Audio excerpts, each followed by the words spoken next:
Hagan un screenshot, copien, pero esos son los temas, ¿sí?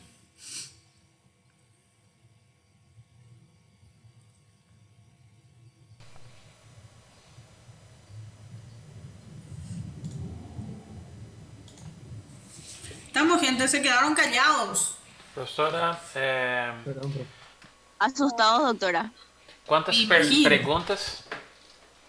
10, 20? ¿Cuánto tempo?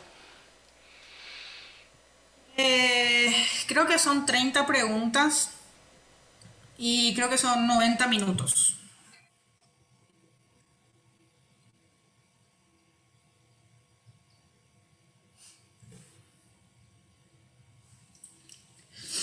Todavía no me senté, todavía no me senté a pensar bien en el examen porque falta un tiempito, pero generalmente todos son de selección múltiple. Vamos a hablar un poquitito de casos prácticos también, que vamos a hablar en bacterio, ¿verdad?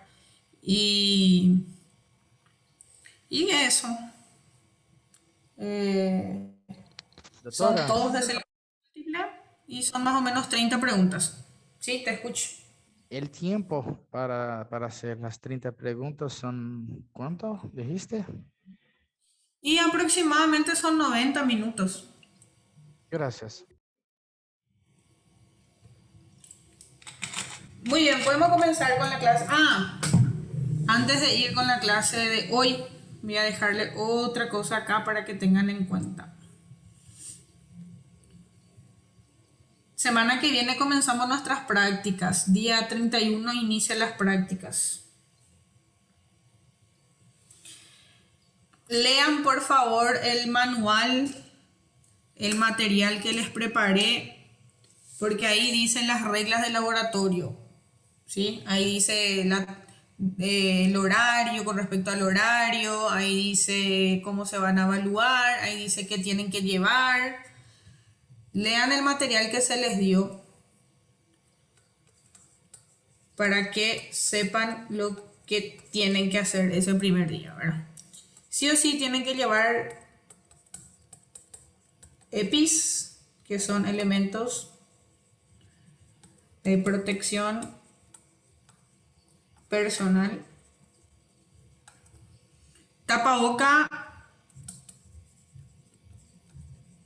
de preferencia N95.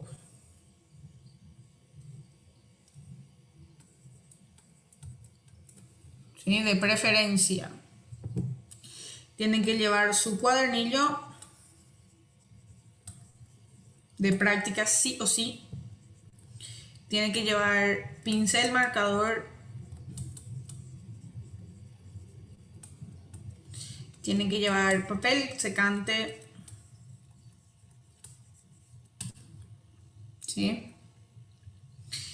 Tienen que llevar bata, mangas largas. Sí o sí, batas, mangas largas. Doctora, permiso, ¿cómo es el papel secante? El papel para secar las manos. ¿Sabes? Papel tisú, papel toalla. Cofia, esa protección de la cabeza. Doutora, não tem tapabocas N95 para comprar. Y por lo menos entonces lleven tapabocas los normales doble. Puede ser la cirúrgico.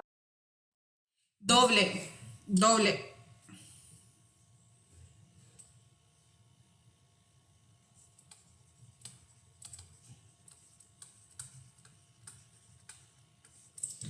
Guantes mínimo 2 pares. Les recomiendo que compren en grupo sus cajitas para guantes. ¿Sí? Porque usamos bastante.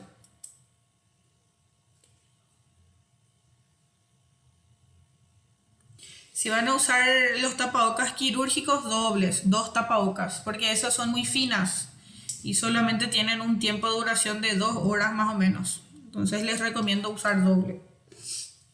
Una recomendación, ¿sí?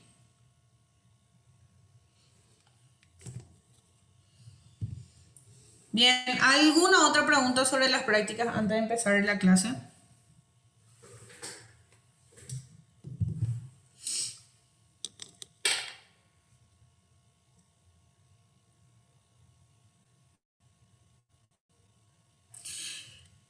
Fío, te recomiendo papel secante, ¿sí? Porque la toallita después por lo menos tenés que dejar de usar alguna cosa. Te recomiendo papel secante, ¿sí?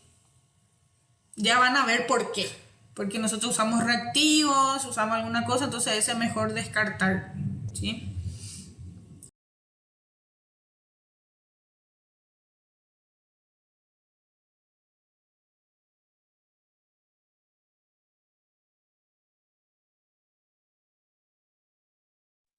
Profe, en el cuadernillo dice en guardapolvo y mantil. ¿Cómo sería eso?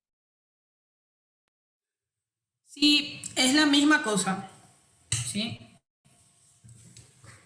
Es lo mismo. Mandil o bata, manga larga son lo mismo, ¿sí?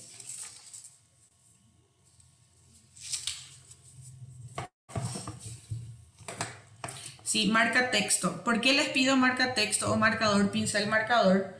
Porque tienen que marcar sus tubos, sus placas y esas cosas, entonces les pido, ¿sí?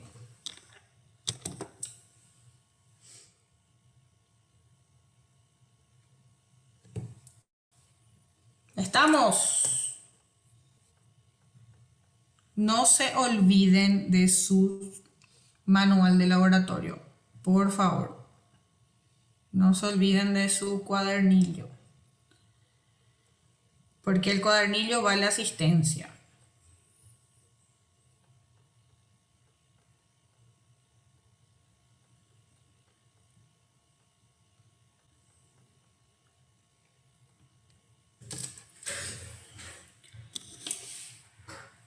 Estamos, gente.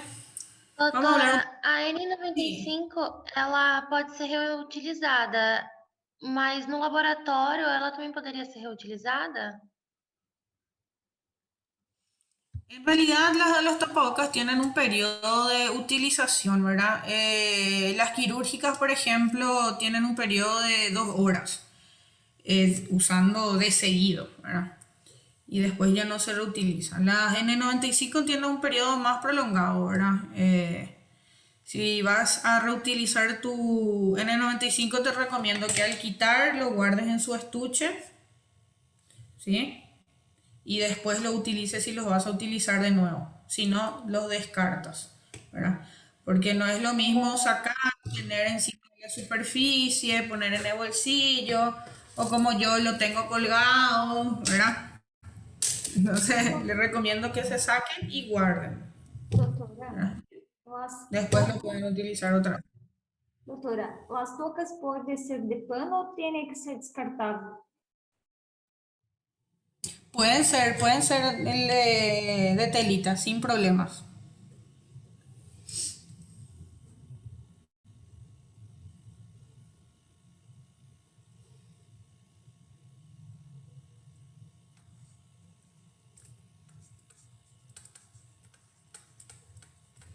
Doctora, ¿hay algún problema con que llevemos chomba ya nosotros? Yo no tengo ningún problema. No sé, yo no lo veo ningún problema, ¿verdad? Es más, yo prefiero porque van a tener un atuendo exclusivo para las prácticas, ¿verdad? Yo particularmente uso chomba todo el tiempo para irme a las prácticas en el laboratorio porque no quiero usar ropa normal y irme a los lugares donde hay más gente con las ropas porque esto después usted lo tiene que desinfectar, ¿verdad? Entonces siempre yo recomiendo que elijan un atuendo para sus prácticas porque cuando llegan lo tienen que poner, y eso vamos a hablar en la práctica, lo tienen que poner en reposo en hipoclorito de sodio de 1%. Y después recién se lava. No se lava las ropas de trabajo, del laboratorio y todo más, no se lavan con las ropas normales. Entonces hay que tener en cuenta eso también.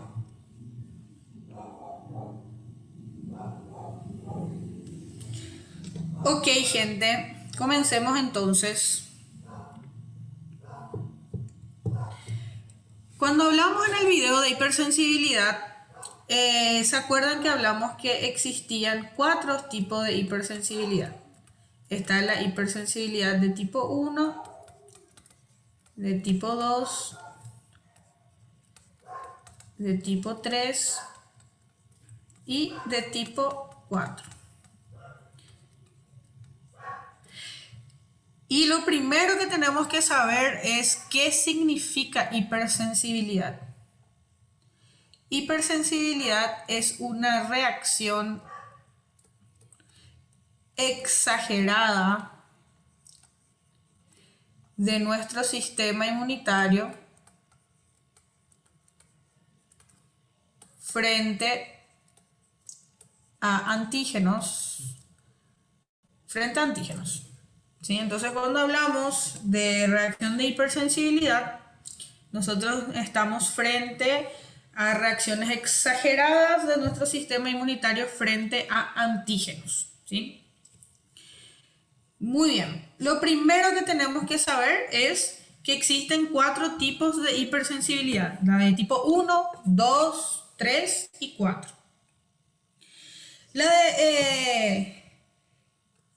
de tipo 1, 2 y 3 está mediada por anticuerpos. ¿Sí? Y la hipersensibilidad de tipo 4 está mediada por células. Entonces, cuando nosotros hablamos de hipersensibilidad de tipo 1, 2 y 3, nosotros estamos hablando de que existe unión antígeno-anticuerpo. Y cuando hablamos de hipersensibilidad de tipo 4, estamos hablando que existen células efectoras, principalmente los linfocitos TCD4 y linfocitos TCD8 participan en la inmunidad, en la hipersensibilidad de tipo 4.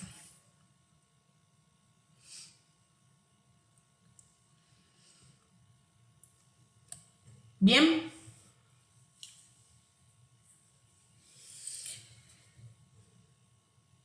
Ahora bien,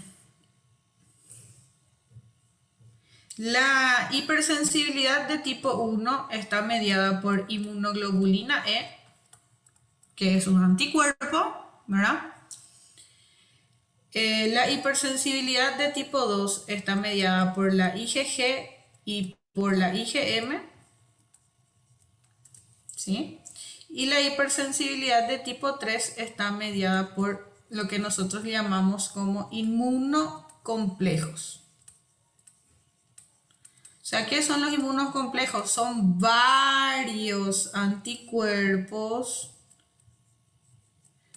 que se unen en razón de un antígeno y forma un complejo de inmunoglobulinas. Entonces puede ser inmunoglobulina A, inmunoglobulina M, G, un montón de inmunoglobulinas pueden formar este inmunocomplejo y desencadenar la hipersensibilidad de tipo 3 que nosotros conocemos. Ok. ¿Preguntas? Prof, pode repetir, por favor, a tipo 3, imunocomplexos? Cuando hablamos de inmunocomplejos, son muchas inmunoglobulinas, o sea que varios tipos de anticuerpos. Esto puede ser IgG, esto puede ser IgM, o sea, son acúmulos de anticuerpos que se activan frente a los antígenos, frente a un mismo antígeno. Entonces se forma inmunocomplejos. Inmunocomplejo es igual a acúmulos de anticuerpos. Y nosotros sabemos que los anticuerpos son lo mismo que las inmunoglobulinas, ¿cierto? Entonces cuando hay un acúmulo excesivo de inmunoglobulinas frente a determinado antígeno, a eso nosotros le llamamos inmunocomplejo y a esto nosotros le llamamos como hipersensibilidad de tipo 3. Gracias. Muy bien. Yo también tengo Profe. una pregunta, profe, sobre el tipo 3. La diferencia con el tipo 2 es que el tipo 3 solamente se da en vasos sanguíneos y no en tejido. Ok, ok. Sí, Sí, sí. perfecto.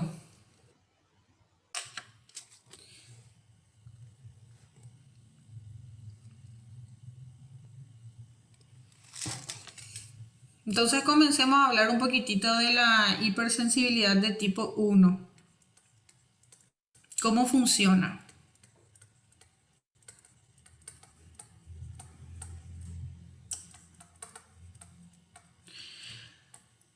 A esta hipersensibilidad también se le llama como hipersensibilidad inmediata o también se le puede llamar como temprana. ¿Sí? Son sinónimos. ¿Cómo ocurre?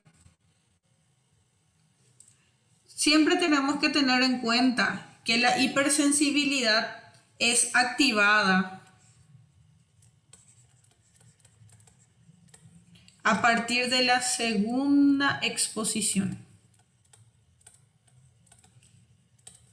¿Qué ocurre? Ocurre que en la primera exposición nosotros tenemos la sensibilización, pero en la segunda exposición nosotros tenemos la activación. ¿Sí? Bien. Lo que va a ocurrir es que, vamos a suponer en nuestra primera exposición. En nuestra primera exposición nosotros vamos a tener un alergeno, ¿sí? Que van a ser estas moléculas que les dibujo acá.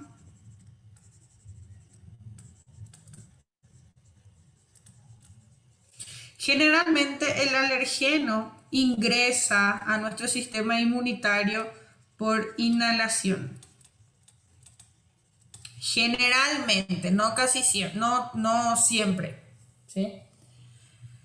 Entonces, generalmente nosotros inhalamos, entra por las vías respiratorias superiores el alergeno y activa nuestro sistema inmunitario. ¿Sí? Activa todo nuestro sistema inmunitario y este alergeno va a ser justamente englobado por una célula dendrítica.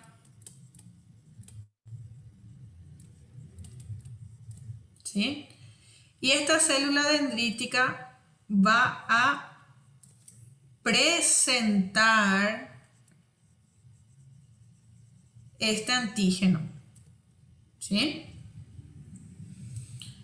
Esta célula dendrítica actúa como célula presentadora de antígeno y va a presentar este antígeno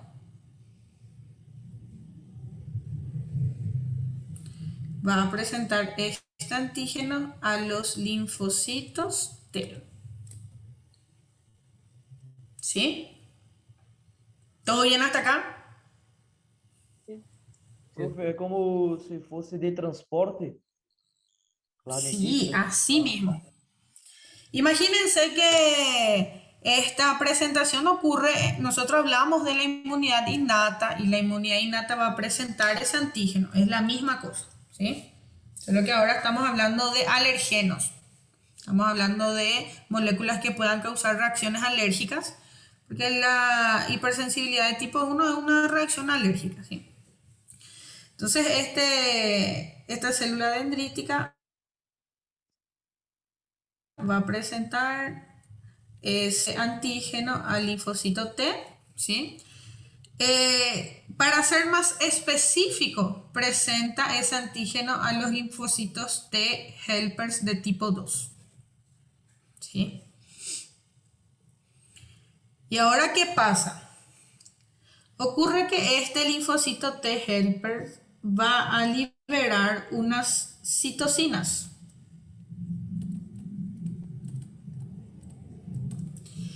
Va a liberar interleucina 4 y va a liberar interleucina 3, que son las interleucinas que son las citocinas que se liberan cuando tenemos esta unión antígeno, ¿verdad? Esta presentación de antígeno a nuestros linfocitos T. ¿Qué ocurre? Ocurre que estas citocinas son capaces de activar, principalmente la interleucina 4, activan células plasmáticas.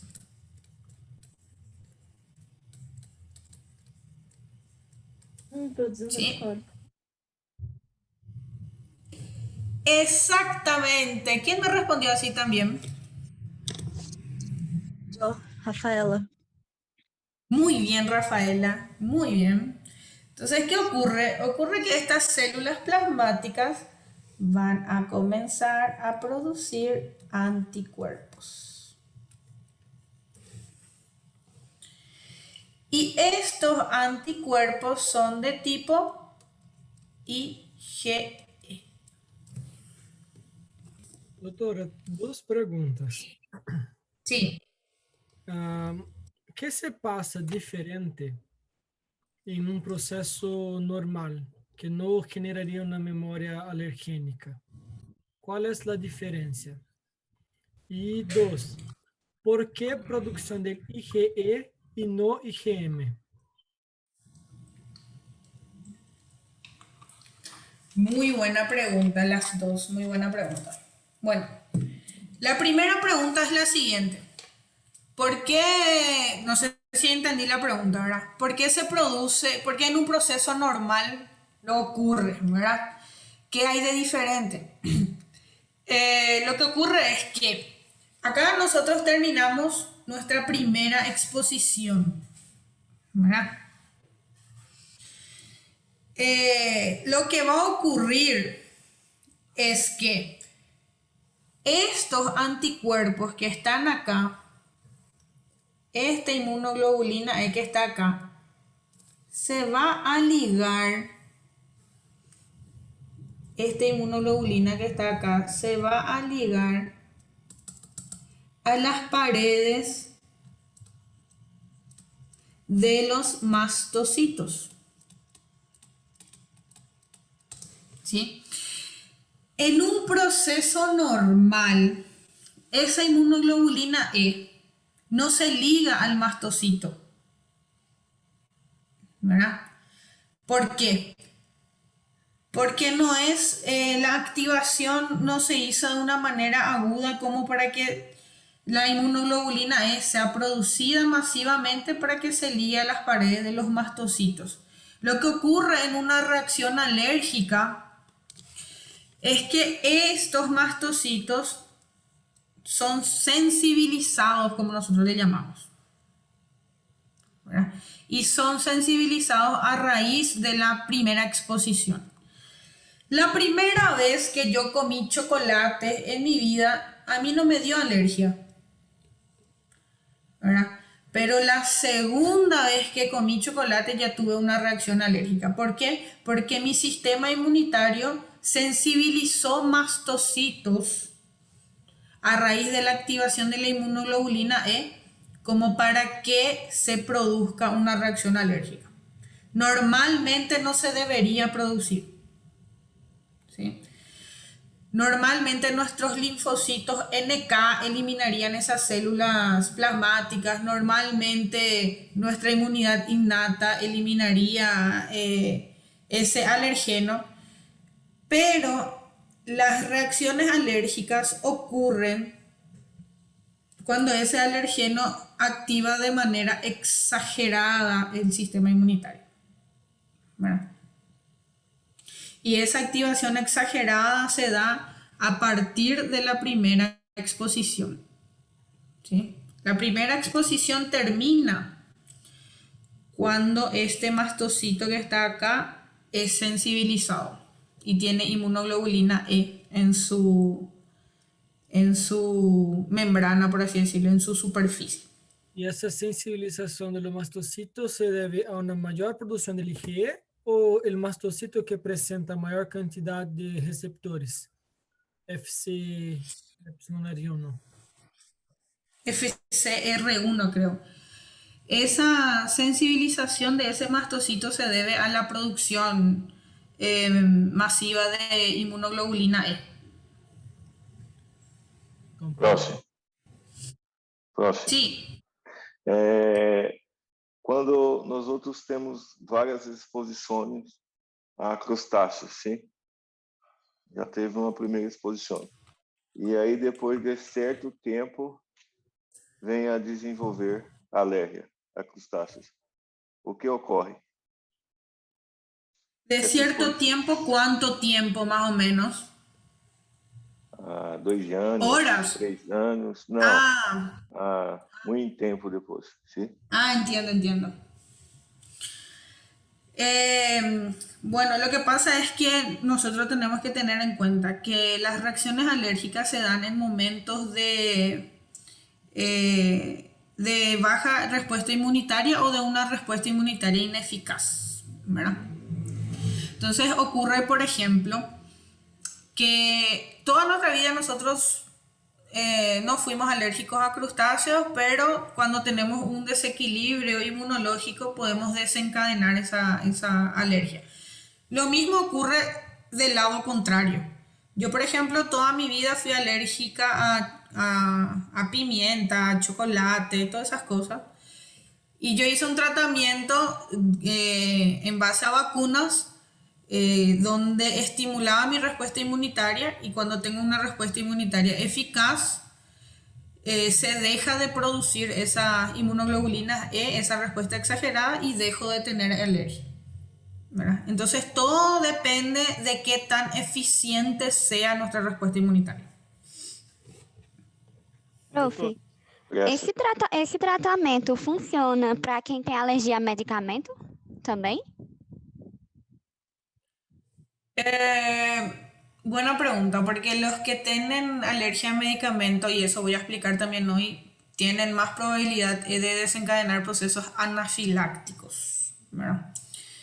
Y son para medicamentos principalmente, los tratamientos son diferentes, las vacunas que son administradas son diferentes. Pero sí, existen tratamientos para ese tipo de alergia, pero no es el tratamiento. No es el mismo tratamiento para estos antígenos, estos alergenos inofensivos como polen, ácaros, chocolate, ¿cómo se dice? Pimienta y todo más, que son alergenos inofensivos. Los medicamentos son más, son alergenos más elaborados, ¿verdad?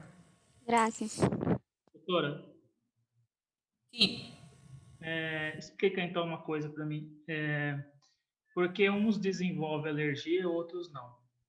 Só fazendo um resumo. Y lo que venía diciendo también, de nuevo, ¿verdad? Depende mucho de cómo estimulado esté tu respuesta inmunitaria. Todas las respuestas inmunitarias son estimuladas en la niñez, hasta los 6, 7 años de edad, ¿verdad? Donde vos desarrollás potencialmente tu respuesta inmunitaria, donde vos desarrollás todos tus órganos implicados en la respuesta inmunitaria, y es en ese periodo donde el niño tiene que ser expuesto a la mayor cantidad de antígenos posibles del ambiente, ¿verdad? Lo que ocurre cuando nosotros somos alérgicos es cuando nosotros, dentro de nuestro desarrollo inmunitario, nos fuimos expuestos a ese alergeno y somos más propensos a desencadenar alergias. Uno. Y otro, tenemos que tener en cuenta que existen también las herencias, ¿verdad? Existen reacciones alérgicas que son hereditarias, ¿sí? Entonces nosotros podemos tener alergias en individuos que no fueron expuestos en su desarrollo, y podemos tener alergias en individuos que heredaron esa condición alérgica, ¿sí? Entonces, de ahí podemos saber por qué algunos son alérgicos y otros no. Gracias. Doctora. Muy bien.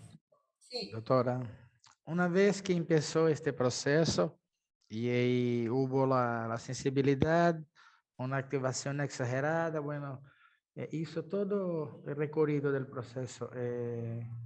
Yo he leído que no hay como interrumpir este proceso. Ele, tipo, inicia, hay un tiempo recorrido y termina. Hay un control solo con medicaciones. ¿Cómo se da este mecanismo de inicia y se termina? Como un impulso nervioso de todo o nada, ¿sabe? Sí, Estaba sí, leyendo sí. sobre eso. Bueno, lo que ocurre es que hablamos, por ejemplo, en la primera exposición, ¿verdad? Nosotros en la primera exposición terminamos acá, en nuestros mastocitos, ¿sí? Que son granulocitos sensibilizados con inmunoglobulina E.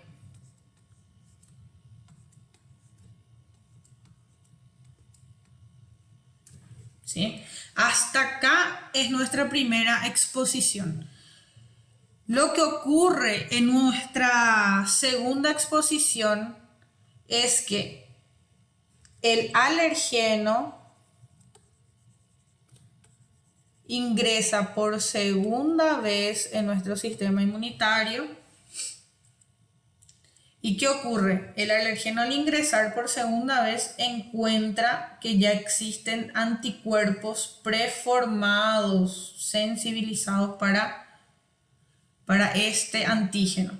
Entonces, ¿qué ocurre? Ese alergeno se une a estos anticuerpos.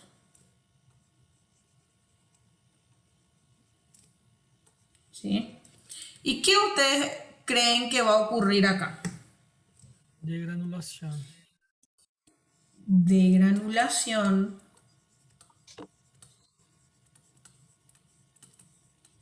¿Por qué? Porque esto es un mastocito que tiene gránulos y dentro de sus gránulos tiene un montón de tipos de gránulos, pero principalmente tiene histamina.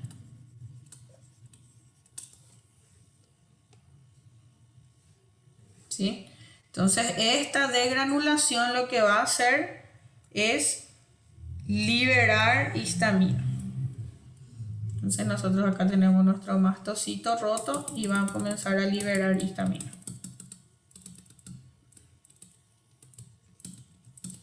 ¿Sí?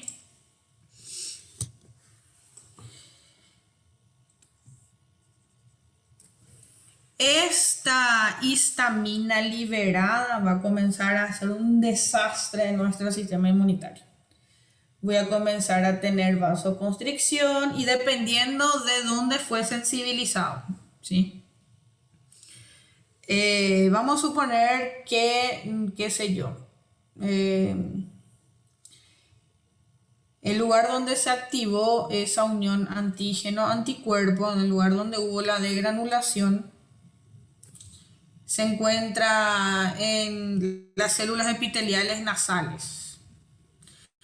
Y entonces esta liberación de histamina se va a dar justamente en lo que nosotros llamamos como tejidos sensibilizados. ¿Sí? Hay veces que tenemos tejido de alergia en forma de urticaria. Nosotros vemos estas lesiones en piel, podemos ver también en mucosa. Tenemos justamente esas reacciones alérgicas, como reacciones alérgicas asmáticas, rinitis alérgicas. Y todos esos cuadros clínicos van a depender del tejido que fue sensibilizado a la hora de ingresar ese alergeno. ¿Sí?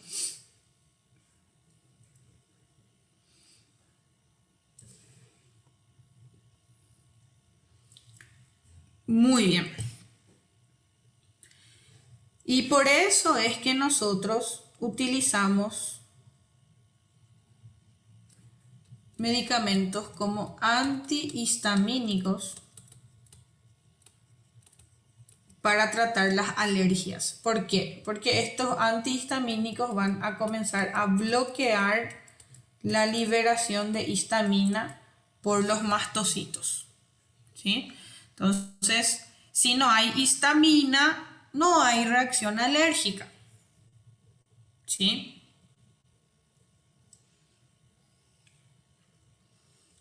Ahora bien, puedo sacar esta imagen, este dibujo hecho por Picasso.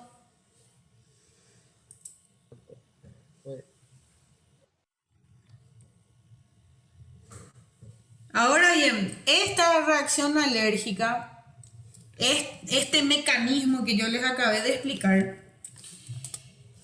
es lo que nosotros llamamos como mecanismo de reacción temprana.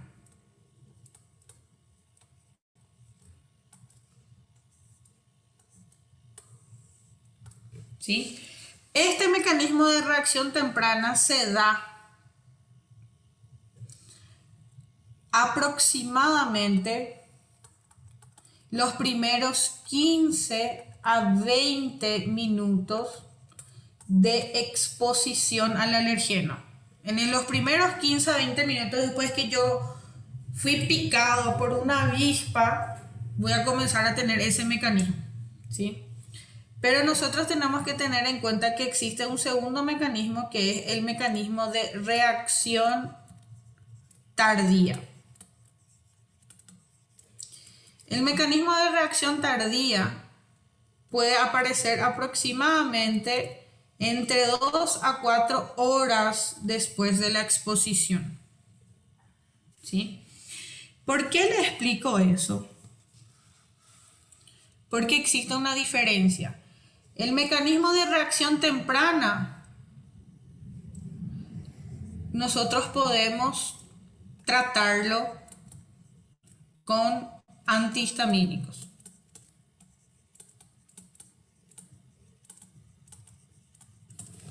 Pero el mecanismo de reacción tardía no. El mecanismo de reacción tardía se trata con corticoides.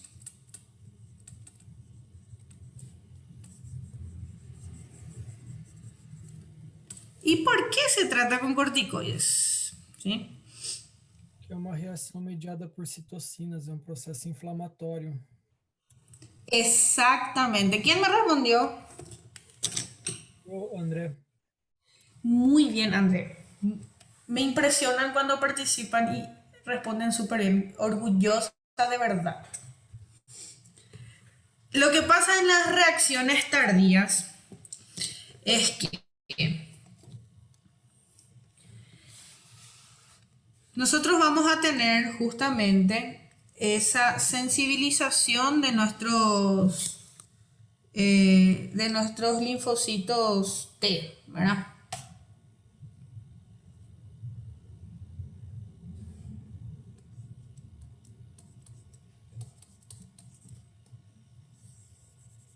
¿Se acuerdan de esto? Que los linfocitos T iban a ser activados y iban a comenzar a producir interleucinas, ¿verdad? Interleucinas de tipo 4, interleucinas de tipo 3. Lo que ocurre es que en la reacción tardía, esta producción de interleucinas no cesan, ¿sí? Y a estas interleucinas nosotros le podemos llamar como quimiosinas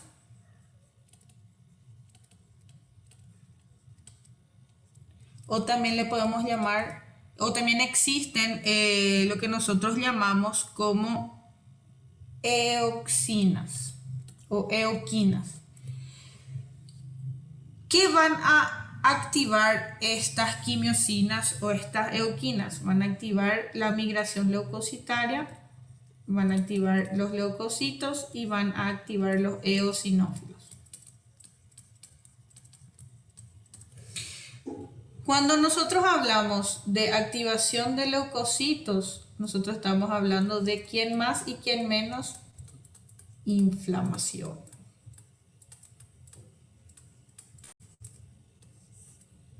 Cuando tenemos muchos leucocitos, activamos el proceso inflamatorio. Y así como dijo André, tenemos un proceso inflamatorio cuando ya tenemos reacciones alérgicas tardías. Y los procesos inflamatorios, como ya escucharon hablar del shock anafiláctico, de anafilaxia. Entonces, cuando nosotros hablamos de anafilaxia, de shock anafiláctico, nosotros estamos hablando de reacciones alérgicas que se activaron también en fases tardías y activan el proceso inflamatorio muy arduamente, ¿verdad? E a principal célula é os mastocitos, profe, de choque anafilático. Las principales células pueden ser los basófilos o los mastocitos en tejido y también los eosinófilos en torrente sanguíneo. Ah, sí, gracias. ¿Ahí qué ocurre? Ocurre que los corticoides, ¿por qué se tratan con corticoides? Porque los corticoides son medicamentos que actúan a nivel del núcleo celular. Actúan modificando el núcleo celular. Entonces, los corticoides son administrados para alterar el funcionamiento de estas células, ¿sí? Para que no sean más activadas por las citocinas. Entonces, alteran el funcionamiento de estos linfocitos también, entonces no activan las quimiosinas y no hay proceso inflamatorio. ¿Me explico? Porque hablamos que los antihistamínicos actúan en la consecuencia cuando ya hay liberación de histamina, cuando todo esto ocurrió. Sin embargo, los corticoides evitan que todo esto ocurra alterando el núcleo celular a nivel de los linfocitos T, y hay veces, dependiendo del corticoide, actúan bloqueando los leucocitos y todo más para impedir ese proceso inflamatorio.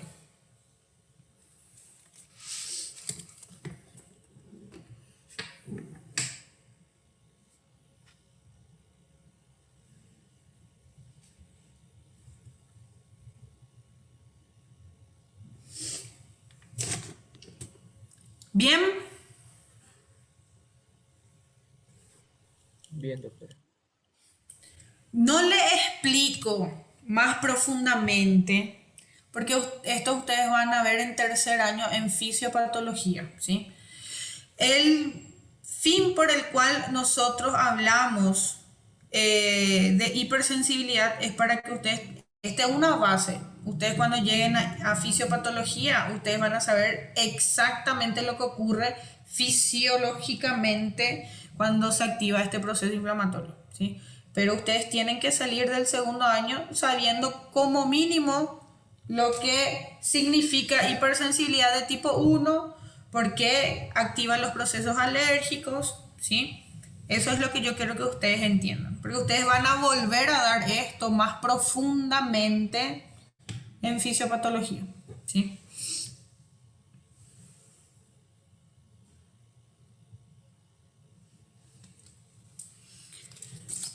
Ok, hablemos un poquitito entonces de la hipersensibilidad de tipo 2.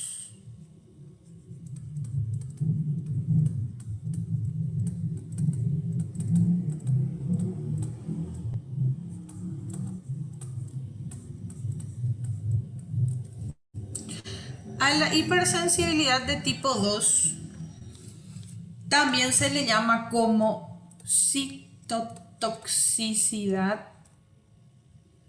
Ay, escribí mal. Citotoxicidad mediada, citotoxicidad celular mediada por anticuerpos. O también le podemos llamar como CCDA.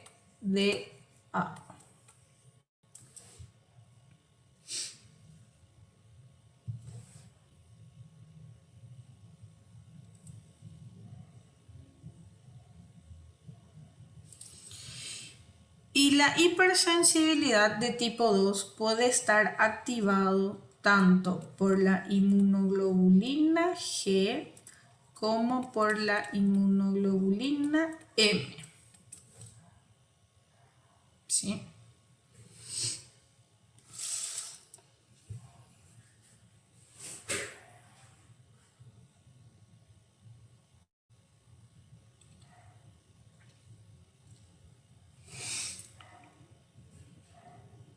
Bueno, lo que ocurre en la hipersensibilidad de tipo 2 es que nosotros vamos a tener la unión antígeno-anticuerpo. Nosotros tenemos acá el antígeno. El antígeno puede ser de origen autoinmunitario. Puede ser de origen autoinmunitario. Puede ser de origen bacteriano. ¿Sí? Entonces, este antígeno puede ser tanto de origen autoinmunitario como de origen bacteriano.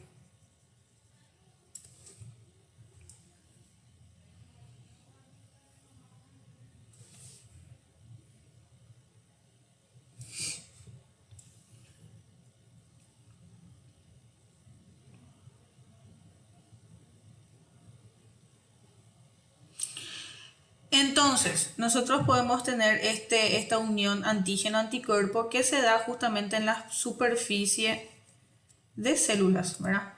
Ya se pueden ser células plasmáticas, pueden ser células endoteliales, pueden ser células en algún tipo de tejido, ¿verdad? Entonces puede ser diferentes tipos de células y donde se une esta unión antígeno-anticuerpo. Vamos a suponer, y les doy un ejemplo cotidiano. Existe una enfermedad que se llama fiebre reumática. Esta enfermedad, fiebre reumática, está dada por una infección bacteriana causada por una bacteria que se llama Streptococcus. Streptococcus agalactiae.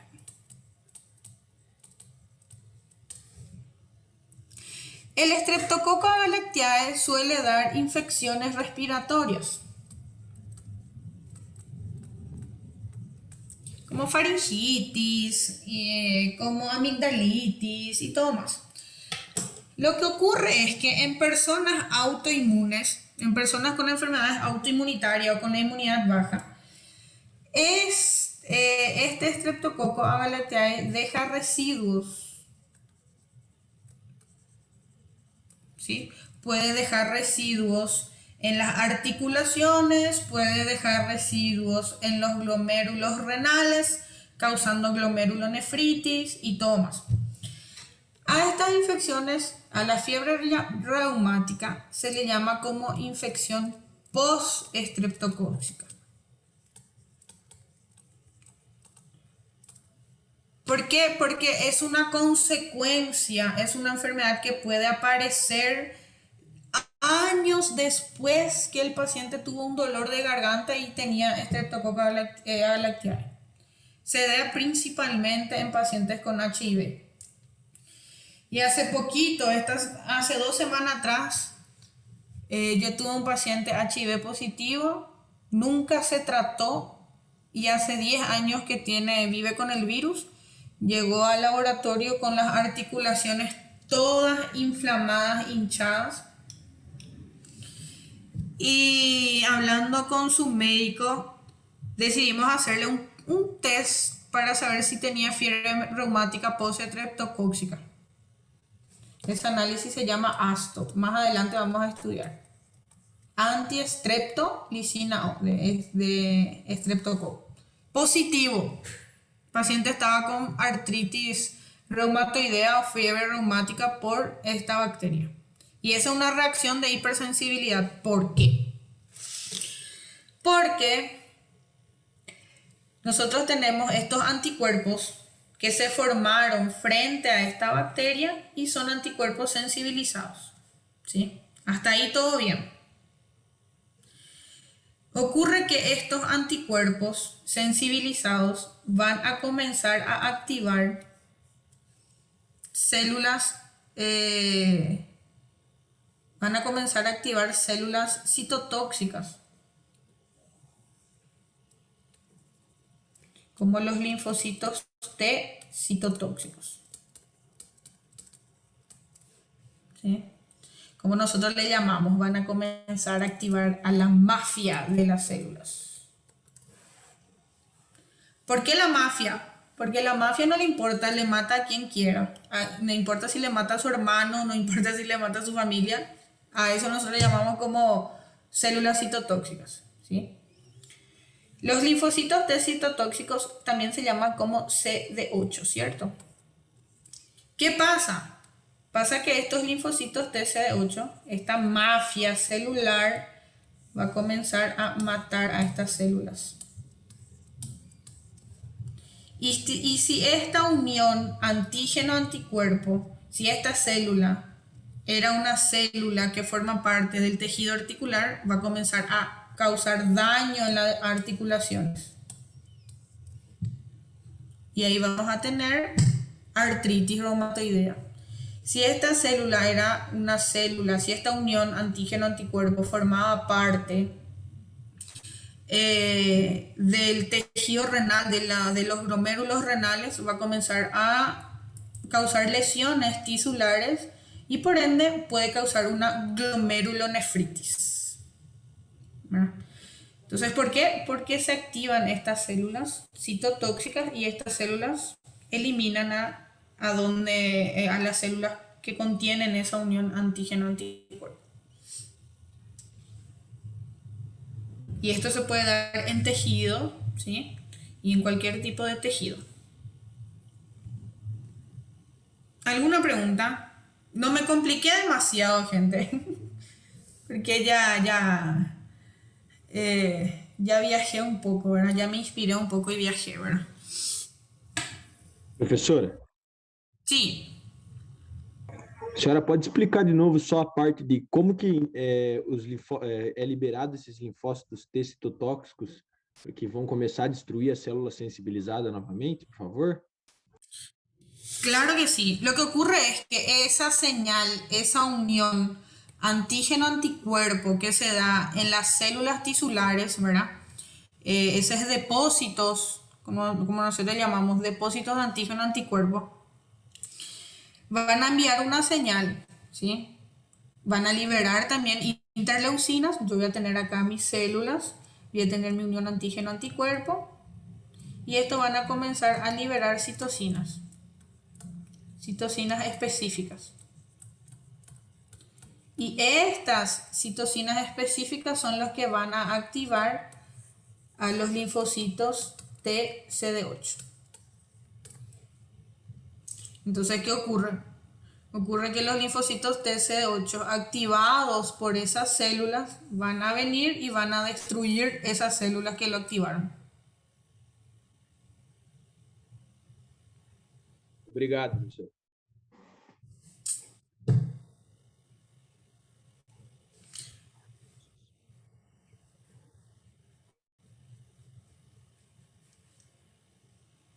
Very well. Entonces hablemos de la hipersensibilidad de tipo 3.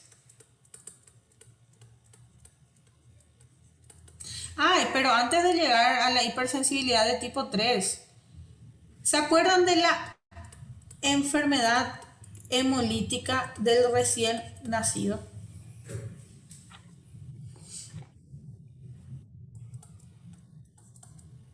La enfermedad hemolítica del recién nacido es un ejemplo de hipersensibilidad de tipo 2 también.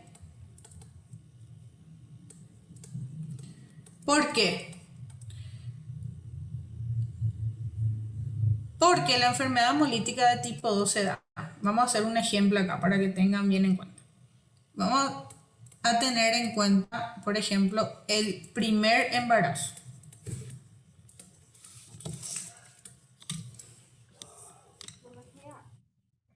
El primer embarazo de una madre O con tipo sanguíneo o RH negativo. Y su bebé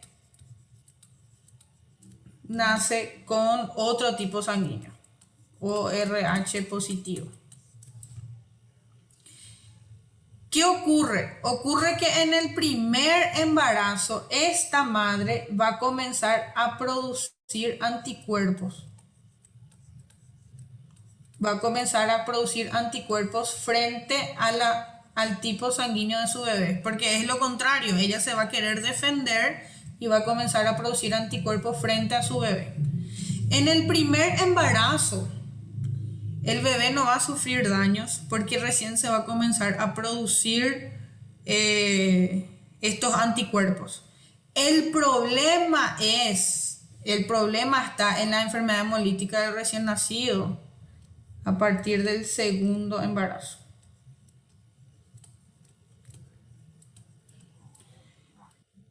De la madre o RH negativo.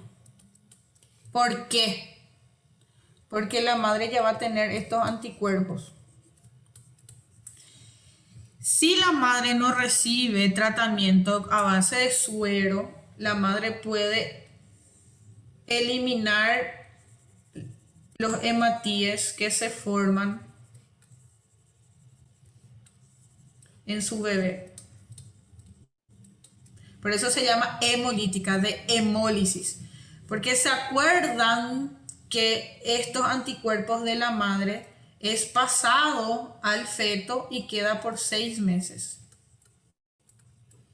Entonces los propios anticuerpos que se forman en la madre eliminan los hematíes de su bebé. Entonces es una enfermedad hemolítica, ¿sí? Y hay una mayor probabilidad de tener abortos espontáneos, ¿verdad? De tener enfermedades graves. Ay, yo pensé que alguien me estaba hablando. Por eso el riesgo es mayor a partir del segundo embarazo para adelante, ¿verdad? Entonces siempre a las embarazadas hay que pedirle tipificación sanguínea, ¿sí? Porque si es ORH negativo, tiene que recibir un tratamiento diferente. Si es que ya tuvo un bebé antes, porque ya va a tener anticuerpos preformados. Doctora, ¿Sí? si en caso de la mamá que su segundo embarazo salió un bebé RH positivo, pero su segundo embarazo lo hizo la quemadura, ¿por qué mismo así tiene que hacer el tratamiento? Porque ya tiene anticuerpos preformados del embarazo anterior. Pero si no va a embarazar más, ¿así mismo es perjudicial para la mamá? No, para la mamá no, para el feto sí. Porque en el caso de mi mamá, mi hermano es ORH negativo, así como ella, pero yo soy positiva. Y después de mí, en mi nacimiento, ella hizo la quemadura, pero mismo así recibió el tratamiento. Seguramente que por el procedimiento que iba a recibir, los médicos trataron mejor, más conveniente tratar antes que esos propios anticuerpos le afecten por el procedimiento que iba a recibir. Entendí, gracias.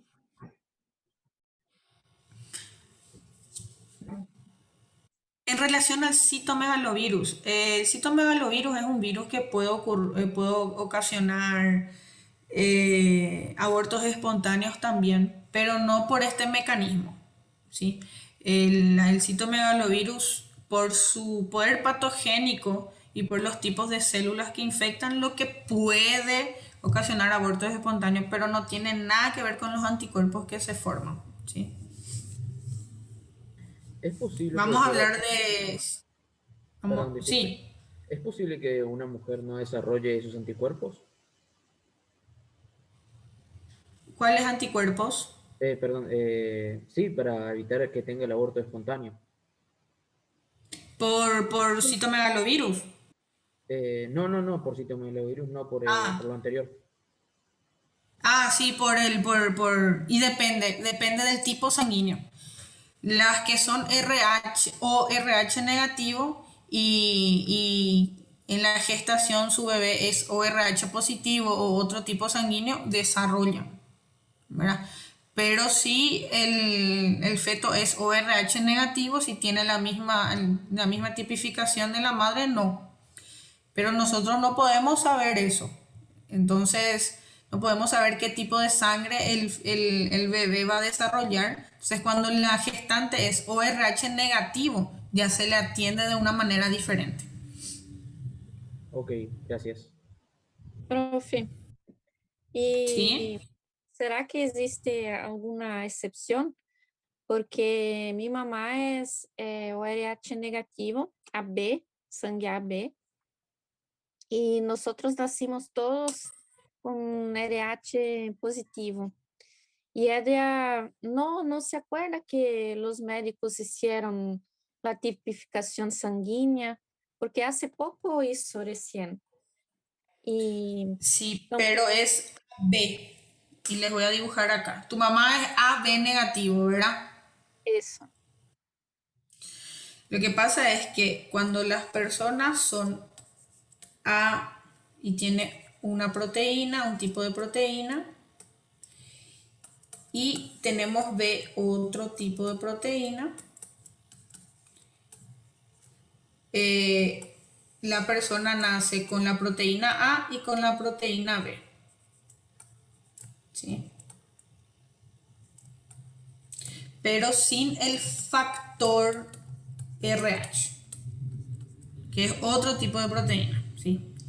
En el caso, cuando las personas producen anticuerpos tanto de tipo A o de tipo B, sin el factor RH no hay problema. El problema está cuando la paciente es O y encima es RH negativo. Las personas que son O, RH negativo, no tienen ninguna proteína en su superficie.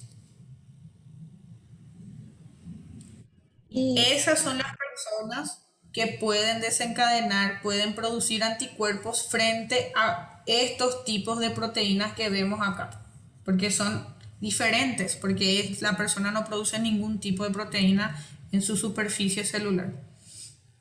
Doutora, e minha abuela es O RH negativo y tuve la primera hija positivo y mi mamá también, la segunda, nació positivo, pero nunca hicieron nada de tipificación sanguínea y eso. Y están bien. Pero tu abuela cuando se embarazó seguramente hizo el tratamiento por ser ORH negativo. Cuando Ella tiene el bebé, dijo que no, pero hace mucho tiempo. hace mucho tiempo. Pero justamente ese es el protocolo que se sigue, ¿verdad? Às vezes nem falaram para ela e fizeram o tratamento. Sim. Y podemos tener muchísimas variables, ¿verdad? A veces le dijeron, bueno, vamos a hacer esto, pero no sabía que era justamente para el tipo sanguíneo. Pero ese es el protocolo que se sigue. Cuando la madre es ORH negativo, a partir de su segundo embarazo ya se le administra inmunoglobulinas para que sus anticuerpos no afecten al feto, ¿verdad? Entonces, sí o sí, en el segundo embarazo, tiene anticuerpos de riesgo, ¿no? Y yo creo que sí, ¿verdad? Me encantaría ver si existen excepciones. Si por ahí ustedes pesquisan y encuentran excepciones, me pasan por favor. Pero hasta el momento no, hasta el momento desconozco que existan ese tipo de excepciones.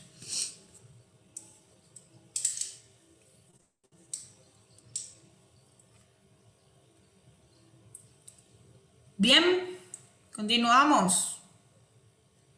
Sí, doctor. Hipersensibilidad de tipo 3. Como dijo el compañero, es la misma cosa que el de tipo 2, pero se da en vasos sanguíneos, en torrentes sanguíneos. Ahí nosotros vamos a tener formación de inmunocomplejos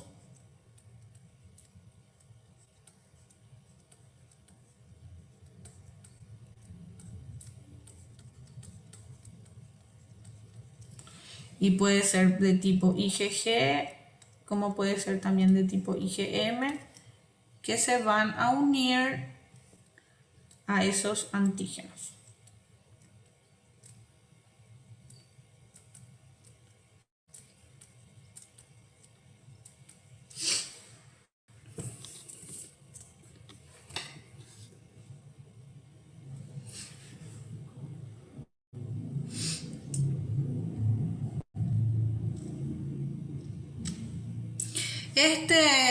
Este tipo de hipersensibilidad de tipo 3 estaba muy relacionado con enfermedades relacionadas a administración de suero anteriormente, como por ejemplo enfermedad del suero se la llamaba a la patología que se desencadenaba justamente en pacientes que eran administrados por sueros antirrábicos, por ejemplo.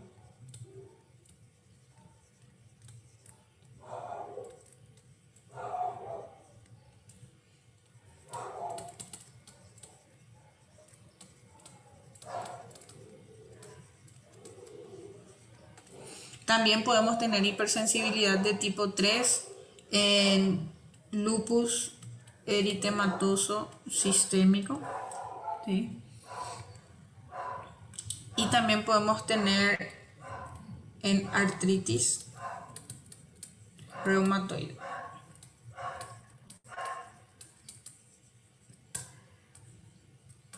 ¿Sí? Todo se da en vasos sanguíneos donde la respuesta de inmunocomplejos, lo mismo. ¿Qué hacen estos inmunocomplejos?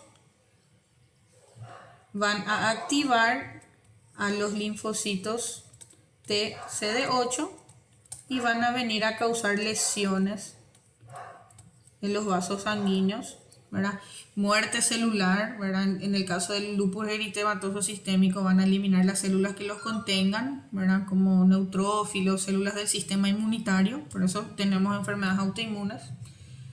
Y más bien se da justamente respuestas autoinmunes mediadas por nuestras propias células que eliminan nuestras células del sistema inmunitario.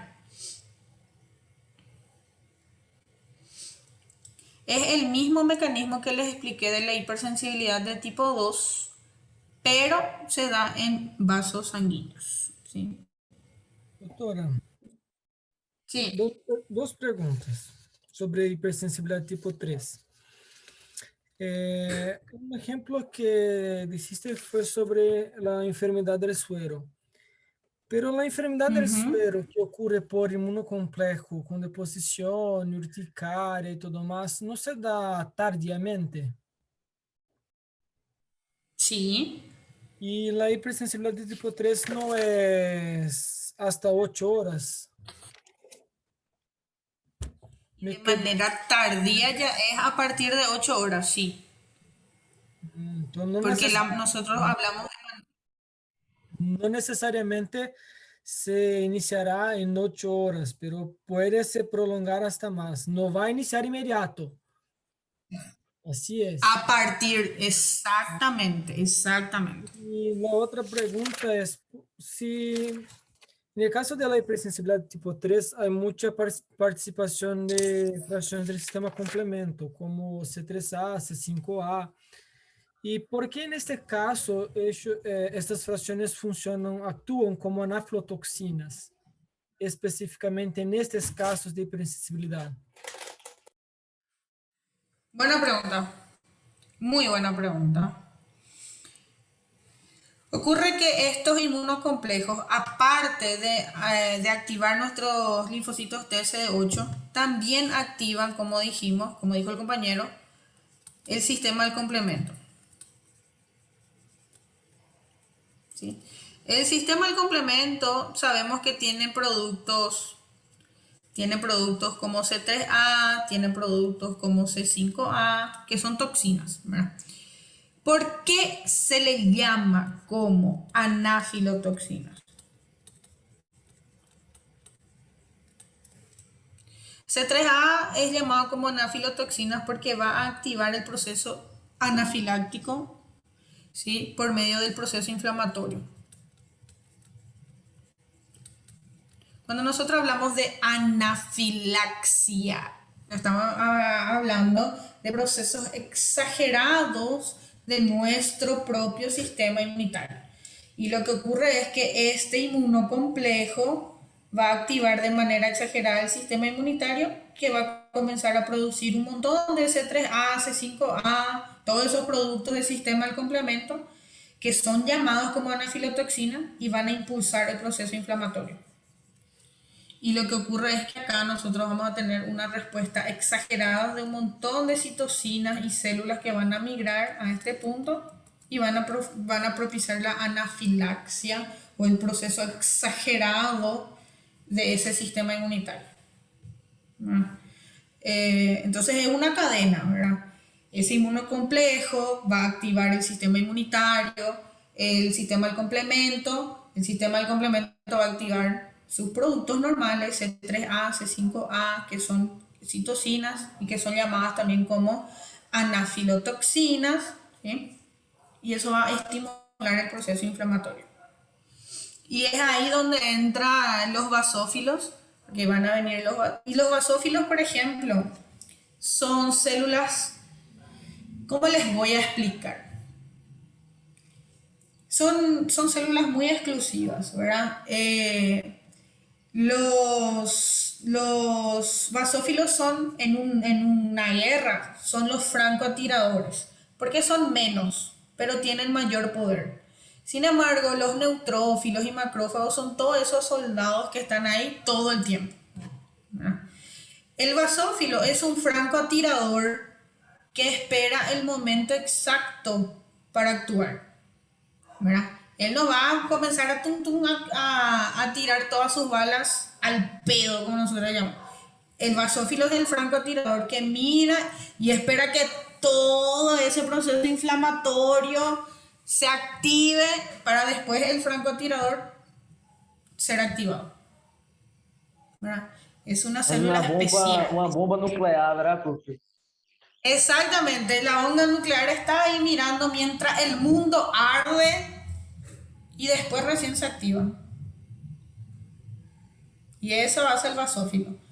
El basófilo es tipo súper fogado, como nosotros le decimos. Está ahí viendo que todo el mundo se está matando y después es activado cuando se activa las anafilotoxinas. ¿Entienden? Doutora, eu não sei se eu entendi errado no vídeo que a doutora fala que as células, elas entram na corrente sanguínea, mas ela não encontra nada para fagocitar. Daí que ela libera lisoenzimas. E que essas lisozimas vão causar dano tecidual. Aí que eu não entendi. Sim. E daí você falou da artrite reumatoide, então tem um processo para ser atacado. Isso que eu não entendi.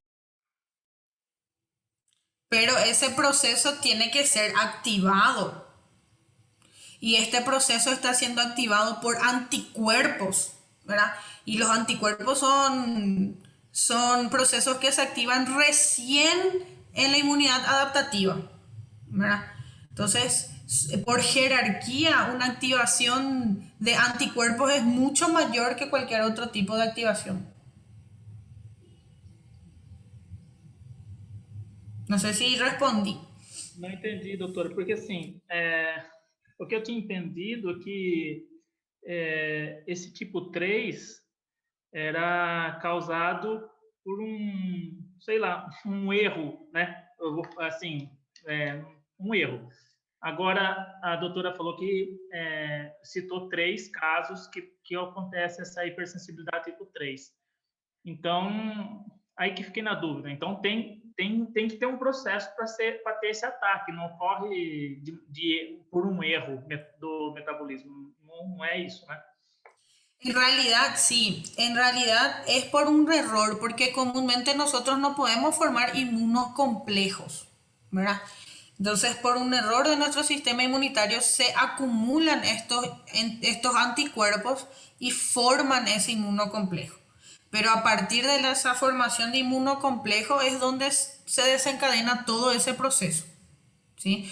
Por deficiencia de la respuesta inmunitaria se pueden acumular esos anticuerpos, por ejemplo, y ahí formar los inmunocomplejos. Pero normalmente no tenemos, son casos muy específicos. Entendi. Obrigado. Entonces, cuando ustedes piensen en los basófilos o cuando ustedes piensen en los linfocitos NK, que son células bastante específicas, acuérdense de ¿quién vio Game of Thrones? ¿Vieron Game of Thrones? Sí, Y bueno, estaban todo el mundo en la guerra ahí y de repente venía Daenerys con su dragón y ¡vum! Eliminaba todo. Y así son los linfocitos NK, ¿verdad? Los linfocitos NK son Daenerys en su dragón que viene y elimina todo mientras los otros se están matando al pedo. Viene con un arma súper mortífera y elimina todas las células. Así mismo son los linfocitos NK, ¿verdad? Y los basófilos son como Jon Snow que viene con su caballo y ¡brum! Le mata a todo el mundo, ¿verdad? Es uno solo, pero que causa estragos mayores. Es la misma cosa, la misma cosa. Ahora ya no se van a olvidar. ¿Verdad, Mara? No te vas a olvidar más. No me voy. Muy bien. ¿Alguna pregunta que ya me quiero ir a mi casa? Doutora, continuamos con la materia semana que viene. La semana que viene yo le tengo que hablar. Yo igual ya les voy a colocar material de bacteriología, pero la semana que viene en la videoconferencia vamos a terminar de hablar de inmunidad frente a microorganismos, ¿sí? Ustedes ya van a tener material de bacterio. En la videoconferencia vamos a terminar de hablar de inmuno, ¿sí? Doctor, yo tengo una pregunta sobre la clase de inmunidad frente a microorganismos. No, na verdade não é uma dúvida, é mais uma curiosidade. Quando dice que los hongos activan los neutrófilos y macrófagos por receptores que son dectinas, receptores tipo lectina, activan también sistema complemento por la vía de las destinas? Activan, y los hongos tienen esa capacidad de activar directamente las vías de las lectinas del sistema del complemento, donde otros tipos de microorganismos generalmente no le activan. Sí, activan directamente. Ok, gracias. Y yo soy sospechosa de hablar porque yo soy micóloga, ¿verdad? Yo trabajo con hongos y amo trabajar con hongos. Entonces, el sistema inmunitario que se activa frente a hongos es muy complejo.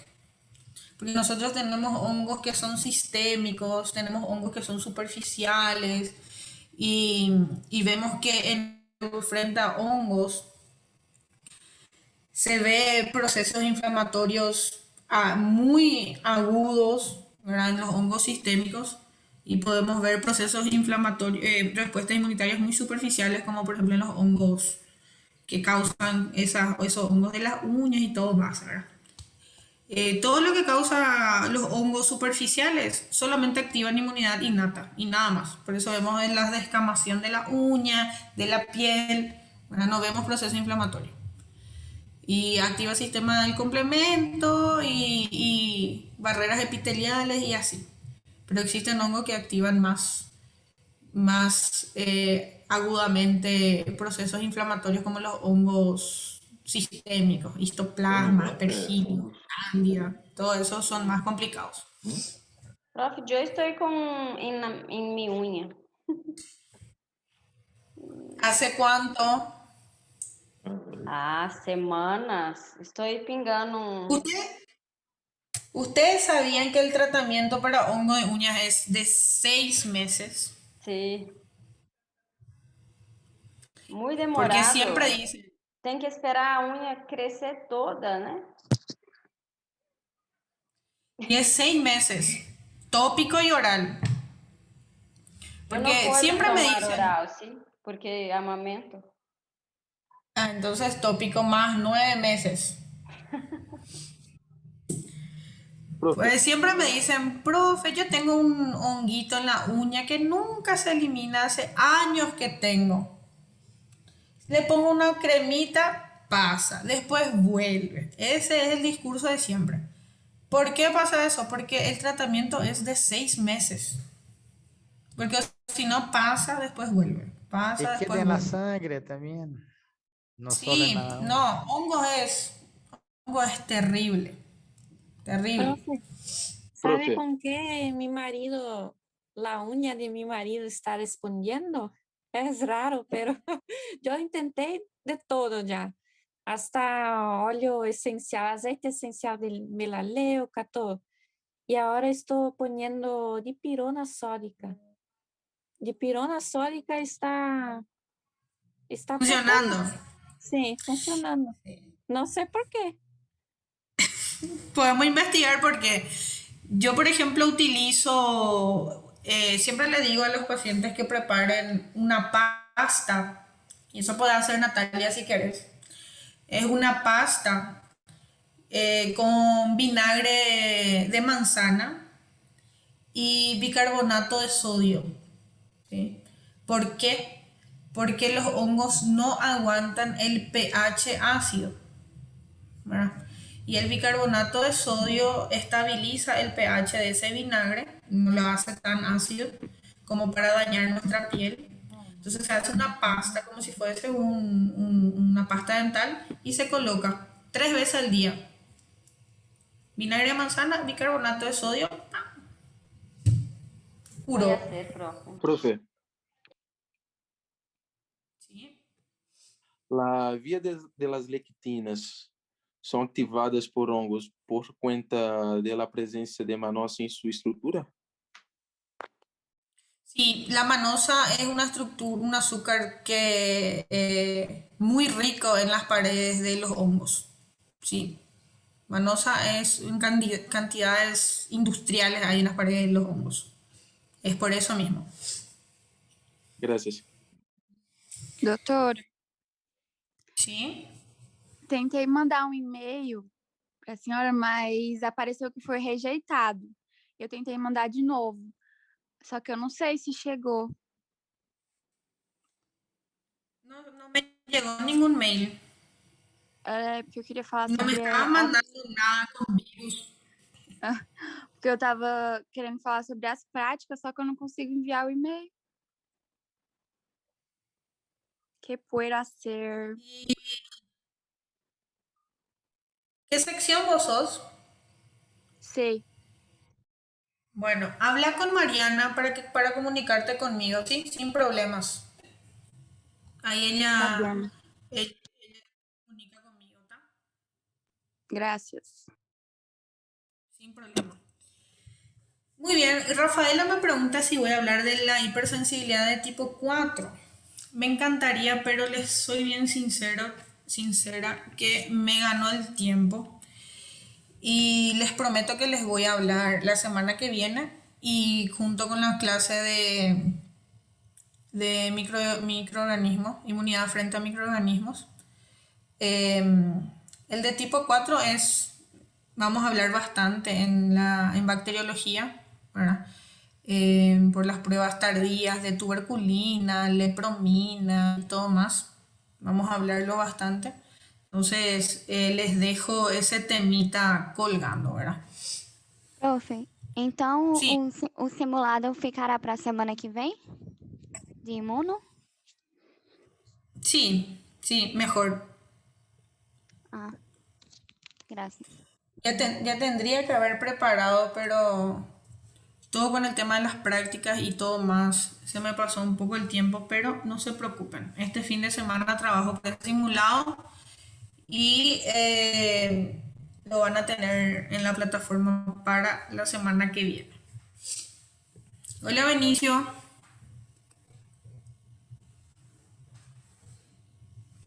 Oi? Oi. Fala boa noite. Boa noite. Eu não aguento, sério. Não leva ele nas práticas, porque eu sequestro. Não. Na noite de Mentira, sexta-feira, se você quiser sequestrar, pode sequestrar. No, gracias, gracias. Muy bien, gente. Nos vemos la semana que viene, ¿sí?